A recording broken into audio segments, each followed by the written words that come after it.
This, we are ending the week with this review of Thor Annual 10, the issue about the god who lives in the sun. This is the second part of our New Invaders story about Fire Spit and Dracula's. Oops, I got my comics mixed up. What am I like? This is New Invaders issue 5, and this is the final cover for the series by Colin Scott. We have Jack Staff and Fire Spit wearing costumes that don't exactly match what they wear inside, but it is close enough that you'll let it go.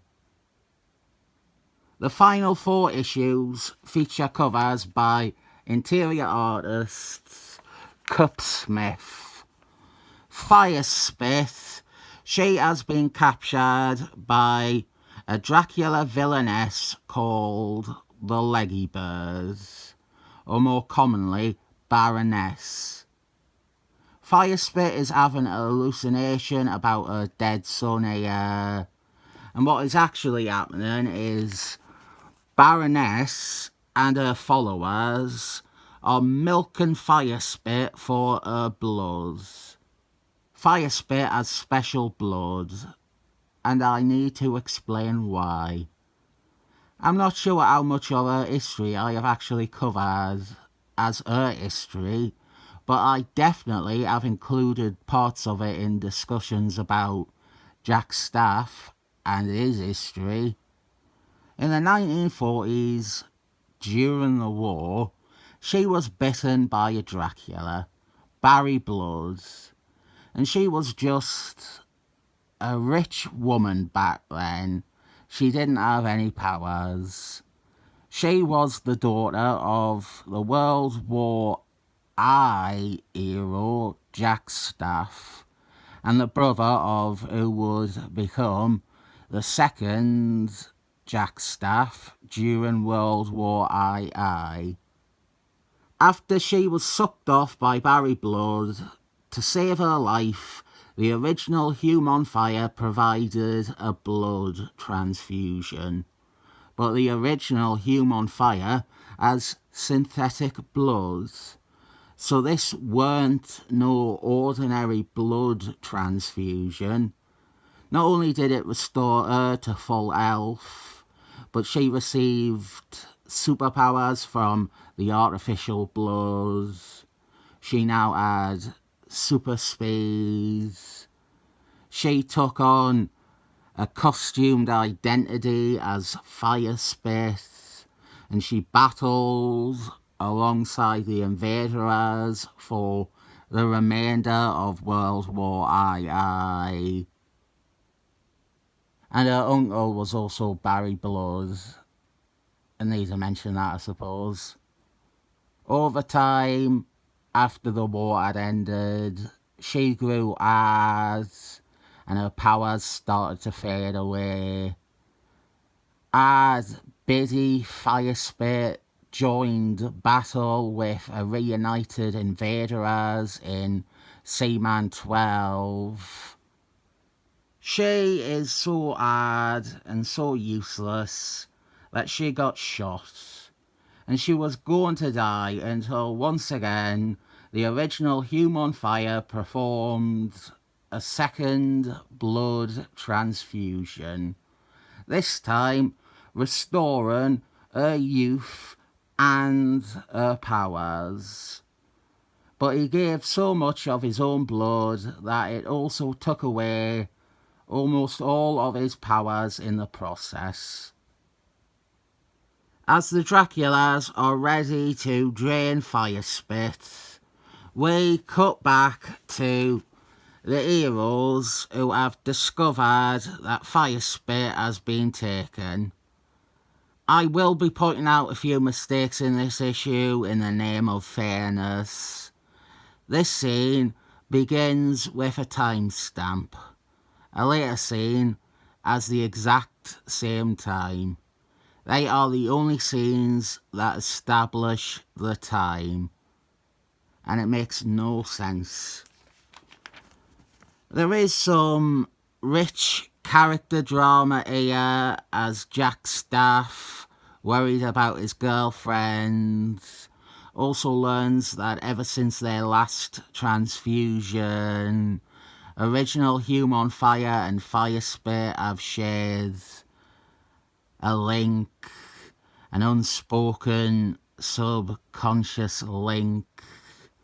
They can sort of feel each other. They have a sense of the other being around or where the other is. With Fire Spit's blood, ironically, Fire Spit with a nigh magical blood, she gave birth to a son with a rare blood disorder, and now Baroness has given birth to a grandson who is suffering from the same affliction. The cure was apparently her blood, Fire Spit's blood.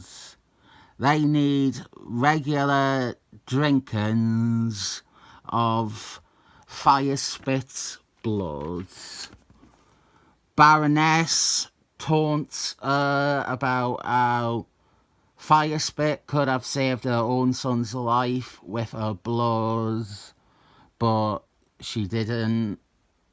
Now, Baroness intends to keep Fire Spit captive so that the grandson can feed.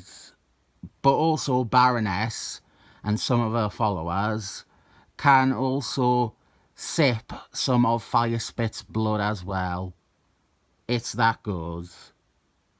Earlier this week I questioned when Fire Spit became a Dracula. It happened off panel is the answer, and that is fucking frustrating because you could easily say that it was after this. I also noticed she is bitten in Immortalist as well, but so was Doctor Strange in that story. I think the explanation in Immortalist is that Immortalist is blood, is immortal blood, cured Draculaism. He gave them blood transfusions and it insta-cured their Draculaism. So the new question, is there a character who has had more blood transfusions than Fire Spit? Even what they are doing here could count as a transfusion of sorts. She is the one transfusing. We have an advert. Mr. Trick should have advertised Red Cross or something. And this is followed by that repeated timestamp. The action kicks in. And this is also where I am going to complain about the art. It is right now where we say that backgrounds have for the most part vanished. And this is meant to be a cool scene of the Invaders breaching into the Dracula's nest. This Jack Staff bit should be cool. And we get to see Dynamite Destroyer in action again. And he uses his seldom used shrinking powers. But the backgrounds have taken a vacation from the story. Something else to discuss though is that Baroness looks great in this. Attractive. I would be seduced by her pretty easily if she looked like she did in this. Odd to see another artist draw a more attractive version of a character than Cletus Cassidy did. She looks like that fucking 10 out of 10 Dracula Queen from True Blood. That is an all-timer, lads. That Dracula Queen from True Blood. All-timer. Makes these terrifying Draculas something they had never been before. sexy. Script-wise, I have no problem with what we have here. Even the bits of art, it is more that it looks unfinished than anything else. Also noticing a lot of double-paged adverts. It is great to see Dynamite Destroyer going around shooting Draculas with the Invaders. And here is creepy little darling little Enoch drinking his grandmother's blood. Dracula Baby is a good example of not scary. It looks too stupid to be scary, but it is unsettling in a way. It is creepy. It's not scary, but it's got creepiness. Another fucking double page advert. Okay. I wasn't going to talk about this, but... Right. You know that X-Axis chud? The one who ate Captain America and wants Captain America to die in 9/11 and Captain America to be beheaded by Bin Laden. No, you probably don't. There was this reviewer. He still does it. He loves the current Excellent Men comics. Anyway, when I was getting into comics, there wasn't out really. Not much in the way of accessible communities. And even still, what I want, well, nowadays, where are people talking about New Invaders? This great short-lived series from 20 years ago. Or Immortalist, this great miniseries from 30 years ago. Or even the Thunderbolts Siege story. Nobody talks about that. They're all talking about fucking Kurt Busey Thunderbolts and whatever modern new Thunderbolts abomination they have made. And with New Invaders, I would hazard, I am, at the least, the only person on YouTube who has multiple videos on New Invaders. Anyway, one of the things I found back in the day was a website called X-Axis, a reviewer, and he is... I don't hate him for his opinions, which I disagree with a lot. I hate him because he would review Captain America comics and just say they were the worst and not provide any real explanation for what is bad about them, besides offering embarrassing takes about hating America and America being bad and America being embarrassing.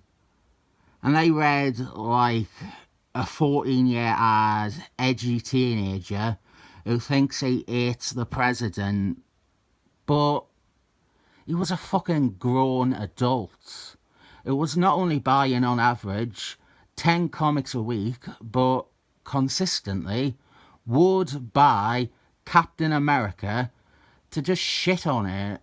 And him shitting on them was never insightful, and they were terrible reviews. In general, most of his reviews were not good. He would just keep reviewing books and repeating the same points. That he sees no point in X-Cells. That he doesn't like Van Morrison. That Captain America is the worst character ever. And he needs to die choking on George Bush's cum. He reviewed this issue. I remember it because it was the only thing I could find. It was the only time I could find anyone actually talking about this series. And his review has fucking irritated me for 20 years. So fucking strap in. He said that the art was so mind-bendingly bad that you couldn't tell what was meant to be happening in one scene. Okay, that could be a valid criticism. He did not point to what scene. He didn't expand on it. He said his catchy sounding insults. He said his piece to be quoted on a reception section on an imagined Wikipedia article, and then didn't provide any further details. I have spent all these years trying to work out what scene he is talking about. The best I can say is maybe this bit where, if you are as shit a reader as he is, you cannot tell the difference between Firespit and Baroness, even though one is wearing jeans and the other a dress. The other thing is, even if you were not as observant or keen to notice slightly different outfits, the script makes it clear. Why would the Draculas be attacking Baroness? For a while, I even thought it might be this bit where Dynamite Destroyer is shown using his shrinking powers. Those powers are really not used often, to the point where you could read this and go, since when did he have shrinking powers? The story hadn't mentioned them so far, and I thought it could be this bit because, well, I thought that bit of him shrunken down, hiding in front of the enemy, that isn't the clearest because it lacks a background to provide the best sense of perspective. But then the next panel has a very clear growing effect. And then the rest of the page is the character explaining his shrinking powers.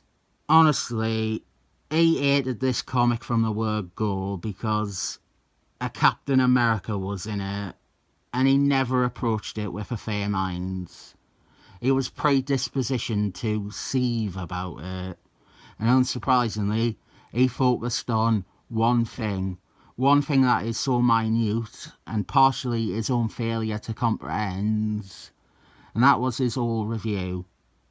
Didn't mention the story, didn't mention the characters, didn't mention the writing, just focused on the one negative thing that he could find as fast as he could in a comic that he wanted to hate.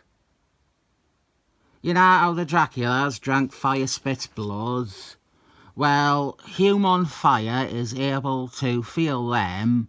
He can feel his blood coursing through their veins, the same way that he can feel Firespit.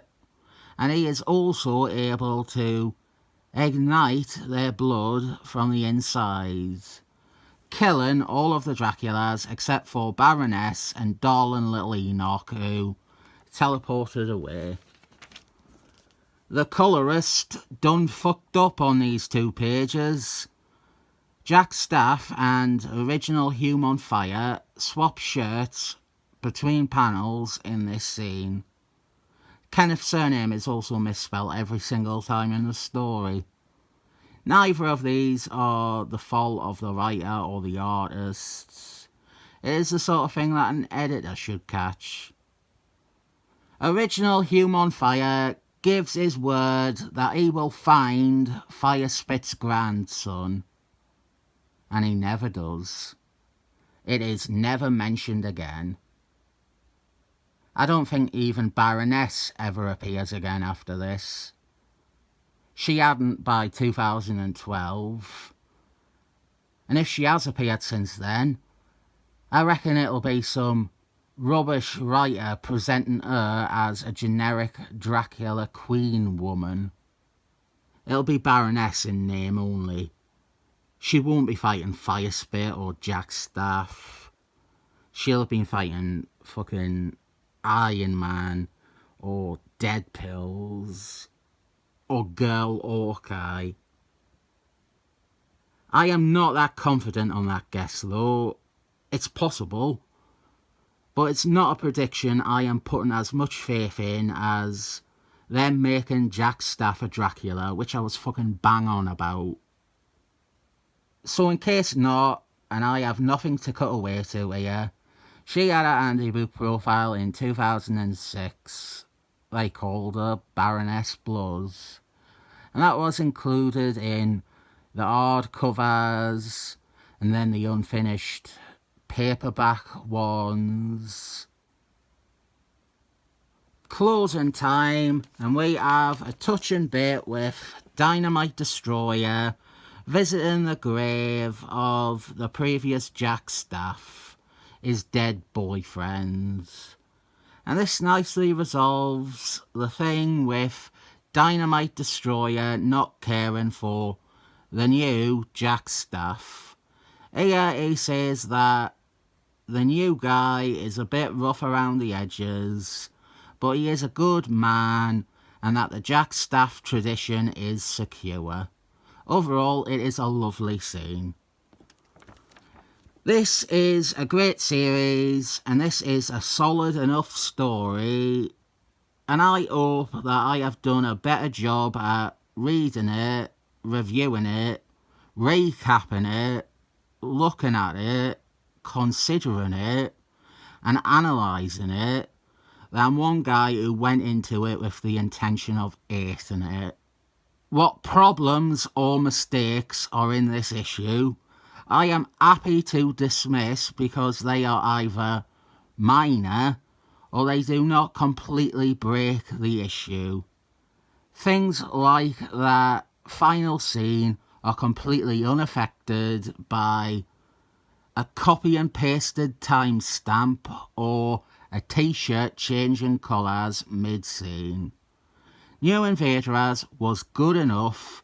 I am happy to look the other way for small mistakes like that.